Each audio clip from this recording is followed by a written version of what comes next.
উনি ছিলেন সাহেবুর রহমান, মঞ্জুর আহমেদ, আহমদ চৌধুরী, আলহাজ মোহাম্মদ আবু তাহের, কবির উদ্দিন সাহেব, শেখ আহমদ মেম্বার, মিয়া। সবাই এখানে অনেকটা ওই সময় আমি দেখেছি। এবং আরেকজন নাম মনে পড়ছে, উনি হচ্ছেন রোপনের আব্বার নাম নিজামুদ্দৌলা। উনি কোনো ইলেকশন করতেন না, কিন্তু উনি শিক্ষার জন্য দাঁড়ে দাঁড়ে গিয়ে সবার কাছে টাকা পয়সা চাইতেন, ফান্ড চাইতেন এই এলাকার সবাইকে একটু শিক্ষিত করার জন্য। কাজে ওই সময় মানুষের যে একটা শিক্ষার জন্য, শিক্ষার আলোক পত্রিকা জ্বালানোর জন্য যে একটা চিন্তা ভাবনা, এই জায়গায় আবারও আমাদেরকে ফিরে আসতে হবে। আমাদেরকে এই এলাকার যারা এখনো অর্ধশিক্ষিত আছে তাদেরকে শিক্ষিত করতে হবে। এবং মেইন কথা হচ্ছে আমাদেরকে নৈতিক শিক্ষায় শিক্ষিত করতে হবে। এখানে ফার্স্ট অফ অল হচ্ছে যে নৈতিক শিক্ষা যতক্ষণ আমি ডেভেলপ করতে না পারবো ততক্ষণ পর্যন্ত আমি একটি সুন্দর জাতি, সুন্দর শহর করতে পারবো না। আমাদের যে কমিটমেন্ট একটি শহরকে সুন্দর করার, আমি এই পাশের নালাটা 3-4 দিন আগে পরিষ্কার করতে এসেছি। ডিসি এবং ডিভিশনাল কমিশন সবাই এসেছিল।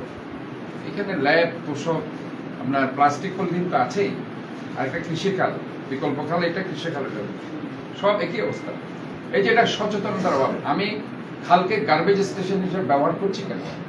এই শিক্ষাটা স্কুল থেকে নিতে হবে। ছোট ছোট বাচ্চাদেরকে বলতে হবে যে তোমরা বাসায় তোমার বাবাকে, মাকে, মেড সার্ভেন্টকে ময়লা থ্রো করতে মানা করো। ময়লা একটা সুনির্দিষ্ট জায়গায় রেখে নিচে গিয়ে রেখে আসলে অটোমেটিক্যালি যারা ময়লা নেওয়া, এখন ডোর টু ডোর সার্ভিসও চালু হয়েছে।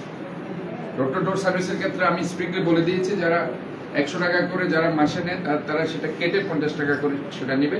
পরবর্তীতে আমি সিটি কর্পোরেশন হোল্ডিং ট্যাক্সের সাথে দেখি সেটাকে কাটেল করে এটাকে অ্যাডজাস্ট করার চেষ্টা করি। কিন্তু ডোর টু ডোর না থাকলে ওই ময়লাগুলো সবসময় বাইরে ফেলা হচ্ছে। এটা ওই যে সুনির্দিষ্ট তাকে দিয়ে দিলে ময়লাগুলো সে নিয়ে যাচ্ছে।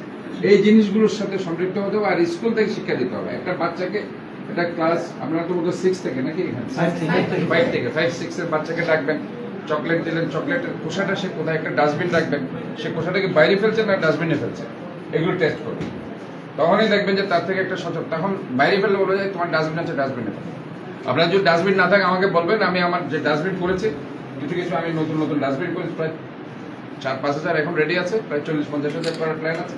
আপনাদেরকে দরকার 2-3টা এখানে দিয়ে দিব, আপনারা ওইখানে করতে পারবেন। স্কুলের জন্য বলছে, স্কুল, দোকান, সেগুলোর জন্য এগুলো দায়িত্ব আপনার কাভার দেওয়া সুন্দর, সেগুলো আপনারা রাখেন। এখানে বাচ্চা আছে, তুমি দরকার এখানে নিয়ে আসো, এই স্কুলে দিয়ে দিচ্ছি। এইভাবে আমার মনে হয় তাদেরকে একটু এখান থেকে অ্যাওয়ার করেন। অ্যাওয়ার করতে না পারলে ভবিষ্যতে আমরা একটা সুন্দর জাতি তাদের প্রতিষ্ঠিত করতে পারবো।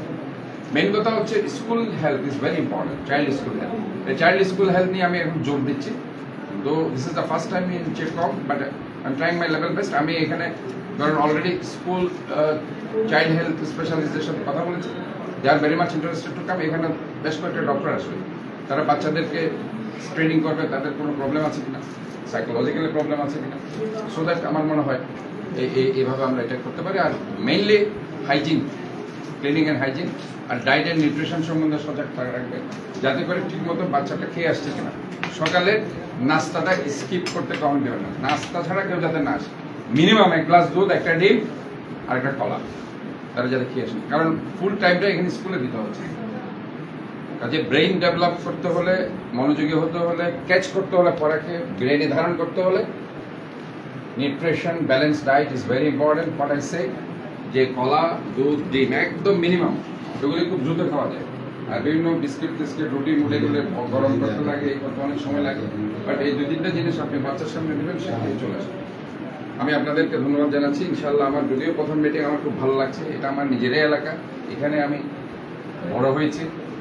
কাজে এখানে অনেক আমার করার, এটা মানে আপনাদেরই ডিমান্ড যে আমাকে এখানে করতে হবে এবং আমার করা উচিত।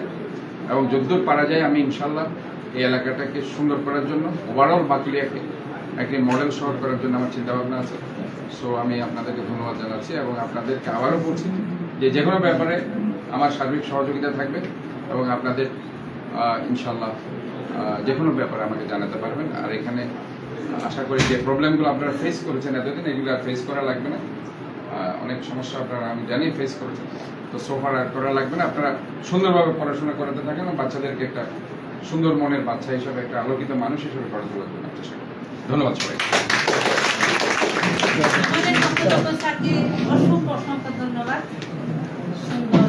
যে সবাইকে অনুপ্রাণিত করার জন্য। আর স্যারকে পেয়েও আমরাও ধন্য হয়েছি।